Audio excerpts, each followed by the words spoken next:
For those of you who were here with us last week, we embarked upon visioning, simply entering a meditative state and asking Spirit to reveal to us in a language that we understand what is for our highest and best 2014. That, ladies and gentlemen, is the beginning. That's our beginning of this year. Simply pausing to ask Spirit, what is for my highest and best? Being open and receptive to what that truth is. And then taking that truth, taking those patterns, taking that insight that has been received, and then using that insight to go forth. Versus, what do I think I want this year? And going through a magazine and picking out what we want. We decided that we were really going to take another route. Which is interesting for me because as we begin to look at this year's readings and what we're embarking upon this year, is we're reading the Science of Mind book in 1 year. And many of you got these last week, and if you didn't get one last week, you can pick some up today. We have some outside, and we'll have them in the family room tonight. And what we're doing is just every day, just reading just a few pages, sometimes just a few paragraphs. Sometimes it's just even a meditation for the day that's taken right out of the book. And before you know it, we'll just check off each day, and voila. This time next year, we could say, I read that Science of Mind book, the whole thing. That reminds me of back in the day, that old commercial. I can't believe I ate the whole thing. We just dated ourselves, but it's okay. So it was before your time, huh? I knew it, you youngster, you. So Rosedale read to you a little bit from today's reading, which is in the beginning. And of course, you know, the talk title for tonight is In the Beginning. Because there is what we know of and what we call a beginning. But technically, there's no beginning and no end. There simply is life. There simply is God. There simply is this great reality. Yet, in order for us to grasp and or comprehend this idea and this allness of God, of this energetic, of this spirit, of this creative intelligence, we get to just kind of put it in a language that we understand. And what we understand is in the beginning. Because we're telling a story. And so in the beginning, there was simply only this life energy, this source. There was only this creative intelligence that we simply call God. Sometimes we call it love. Sometimes we call it the great reality. We have many, many names for it. Sometimes, we hear people say Mother, Father, God. Sometimes we just make it so personal for ourselves that we give it the name love, or we give it the name of, hey, pops, hey, moms. We just really personalize it. However, what we're simply talking about is this life energy, this source energy that has always existed, will always exist, will always and forever be. It is unchanging. And what we get to do as a spiritual community is we get to examine what it is that we really believe. And we get to do it through the Science of Mind textbook, which I love because a textbook is studied. It's our Science of Mind text. So it's not like, tonight I'm just going to read a story. But in fact, if we take it seriously, it is our textbook, so we get to study it, which means for me that I get to have my dictionary with me, I get to have my highlighter and a pen or a pencil so that I can underline stuff, I can look up words, even words that I think I know. Sometimes when I look them up, they have a whole nuance, a whole new meaning to them that I can apply in a whole new way. And as I was with our reading for today, this week, it really dawned on me that what I've been saying over and over again just has a really new and fresh meaning. And here's what I usually say. I go, through some act upon itself, through some act of involution, Spirit, Source, the great I Am presence has created everything out of itself. It's not like once upon a time there was God and a junkyard or God and the garage, guys, where you go to work and you kind of create and start making all kinds of things, right? And women too, It's not like there was God and something else, but there was always this great I Am presence. And it was simply being.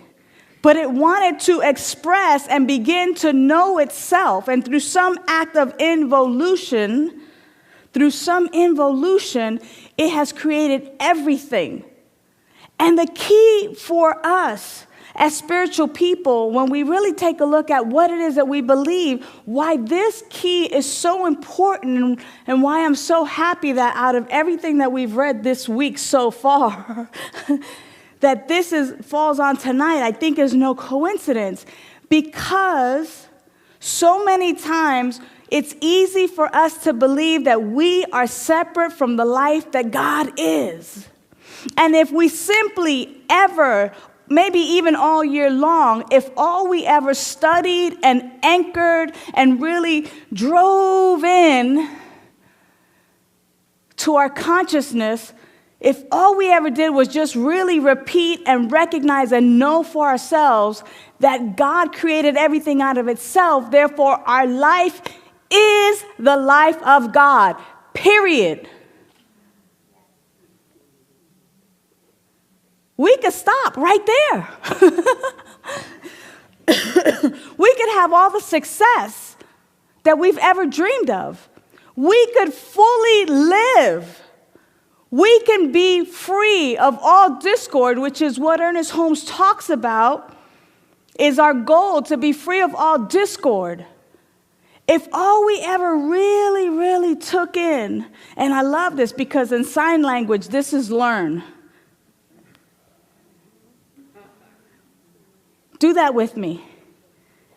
Learn. So we take it from the book or from the pages, and it's almost like entering it into our consciousness, into our brains, into our minds. If all we ever learned, or all we ever knew and took in and just simply opened up our consciousness, the little door, because for some of us it's squeaky, we haven't opened it in a while. It's like a parachute. It only works when it's open. And simply place in, at that moment, the life that I am is the life that God is. And that there's nothing that can possibly separate that. That is what we believe. That is what we get to come to know day in, day out. Is that in the beginning, there was God, this life force, this life energy, and it created everything through an act of involution. Therefore, our life is the life of God. Our life is the way that God expresses in human form. What questions do you have? Yes. Yeah, thank you for that, because I use it all the time, and I don't know if I make it up or if I hear Michael Beckwith making it up, and I use it. So evolution begins with the E, and evolution is this like something happens outside. The E usually means external. The I usually means internal. So there's this creation that happens outside the external, this evolution. However, when I say involution, I'm speaking about through some act within God's self, because God is everywhere present, fills up this room, fills up all that there is, all there ever is God. So there's nothing that could possibly be outside of the life of God. So through some act upon itself, which means the creation in of itself, and then that creation is within the allness that God is. It's not outside of God, but all that has been created lives and has its beingness in God. In God, not outside of God. So thank you for that, because sometimes I just talk and I'm not, so I appreciate that. So some act of some internal creation, and that creation still has its existence within the allness of God. So we live and have our beingness in God as God. Earlier this evening, we were in the kitchen, a few of us were in the kitchen, and we were just kind of talking about all the ways that we think sometimes we're separate from God just because we have physicality. And we think that the trees are different, or the stars are different, or that we're different, or that because we have been encapsulated in these beautiful physical fleshy bodies, we believe that we're separate. And of course, we came up with all these wonderful ways to kind of say, well, hey, a hand, I can be the pinky, or you can be the thumb, or the ring finger, or the middle finger, or the pointer, or whichever finger, but it's still part of the hand. It's still the oneness, even though it might express differently. Or like our physical bodies, we have different organs, but it's still part of the oneness of the body. Or like the sun is the source and the rays that come forth. It's still that energetic. It's still all part of the one. And even though we might be sitting in different seats and in different chairs, and, these beautiful plants are still who and what God is. The trees are who and what God is. Life, the birds, all of creation is who and what God is, because God created all of it out of itself, because all there ever was God. So imagine us, day in, day out, just coming back.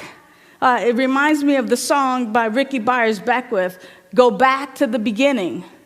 Go back to the beginning, like when your day is getting crazy, when you're thinking in separation, when things are just kind of going a little bit haywire, just go back to the beginning. And what's the beginning? In the beginning, God. In the beginning, God. Okay. That might not bring a whole lot of calm and solace to anybody. But when we go back to the beginning, then we can at least go forth with the story a little bit. God created everything out of itself. The heavens, the earth, the water. It moved upon itself. Just by knowing, just by a single thought, it is made manifest. That's just the nature of God. That's just how life works. So, if I go back to the beginning when I'm having a rough day or a rough moment or a rough hour or a rough conversation, and I go back to in the beginning God and move gently into God created everything out of itself, therefore my life is the life that God is. See, it's not enough. Like our book says on page 292, it's not enough to just simply say there's one power, one life, and that life is God. That's not enough. It's enough when we say, and that life is my life now, because that's the truth and that's the reality.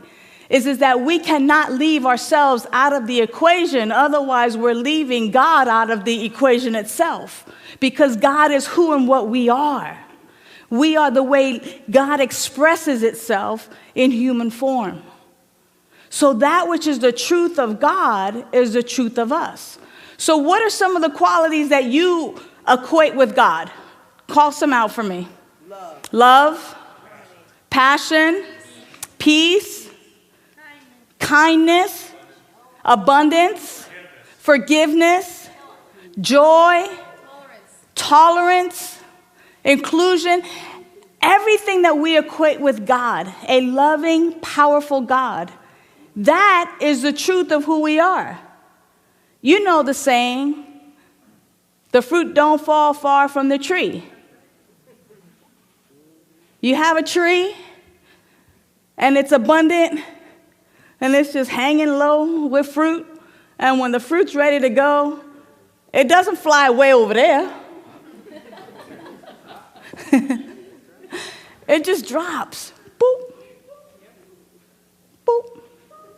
Boop. I love my interactive family. So we are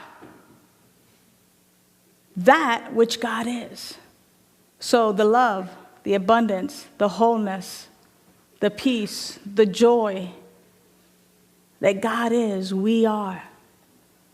And that's why it's so important to even just begin there, to understand that, to really begin to anchor that into our daily living, so that we might live from this place of right where I am, the allness of God is. That potentiality is right here. I am the beautiful and magnificent way that God shows up on this planet. And as it is the truth for me, it is a truth for each and every one of us. We are the magnificent way that God shows up in human form. No matter how ugly you might think somebody looks,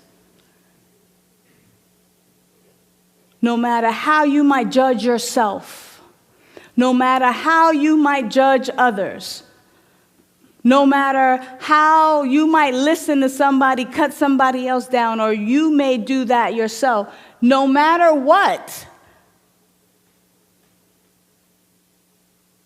each and every one of us are the beautiful and magnificent way that God shows up on this planet as us. And that little human judgment doesn't even really matter, because it cannot separate us from the life of God. That little human judgment does not even matter, because it cannot separate your life from the life of God. So, at school, when somebody does some name calling, it doesn't really matter, because nobody can separate us from the life of God. So, in relationship, when you're having that little tiff with your beloved, it doesn't really matter, because the both of you are the life of God. So, in the workplace, when they say, thank you very much, your services are no longer needed, it doesn't really matter, because your life is the life of God. And that which is true of God is true about you in each and every moment. Not just sometimes, not most of the time, but all the time. Period. Period. And when we forget is when we feel the discord. When we forget this truth, and when we go around thinking that we're not who we really are, that's when we have the problems. It kind of reminds me of Superman. You know, strange visitor from another planet who came to Earth with powers and abilities far beyond those of mortal men. Superman, who can bend the course of mighty rivers, bend steel with his bare hands, and who, disguised as Clark Kent, mild-mannered reporter from a great metropolitan newspaper, fights the never-ending battle of truth, justice, and the American way, right?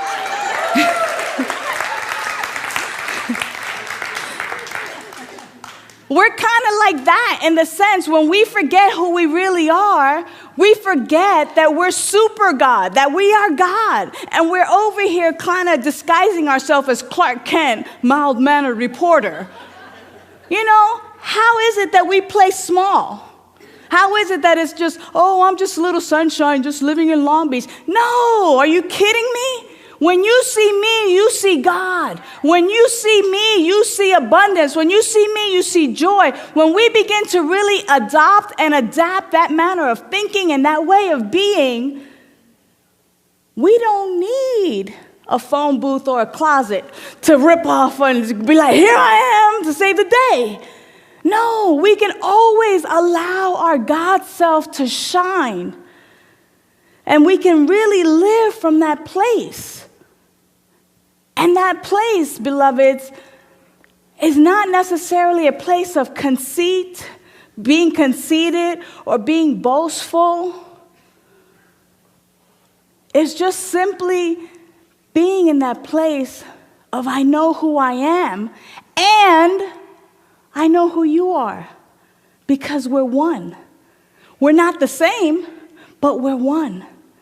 God is expressing beautifully and magnificently as you. Look at all the beauty that there is in the variety and the difference on how God expresses. In the beginning, whenever we find ourselves in trouble, if we just go back to the beginning and recognize the truth of who we are and anchor that right now, anchor in the vision that has been revealed to us for us to simply be our grand and divine self more and more, we will find that we begin to really live our genuine life, really live our fulfilling lives, really find that there's nothing, no thing that can separate our life from the life of God. And that's just the way it is. It's just the way it is. So we begin to simply separate ourselves from the things that keep us separate from our truth. Let us begin to separate ourselves from the things that keep us separate from our truth. Things like sky's the limit. No, it ain't. Things like I'm just this or just that. No, you're God expressing.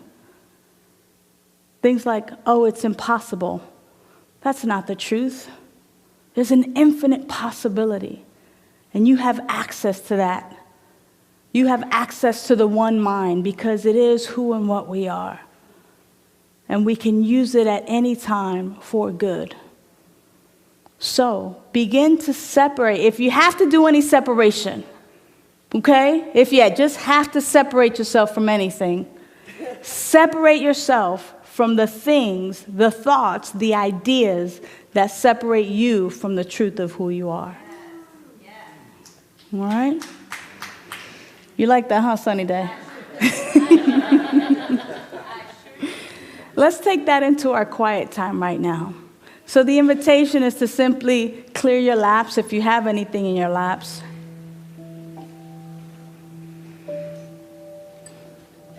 And we're just going to enter the silence for about 5 minutes or so.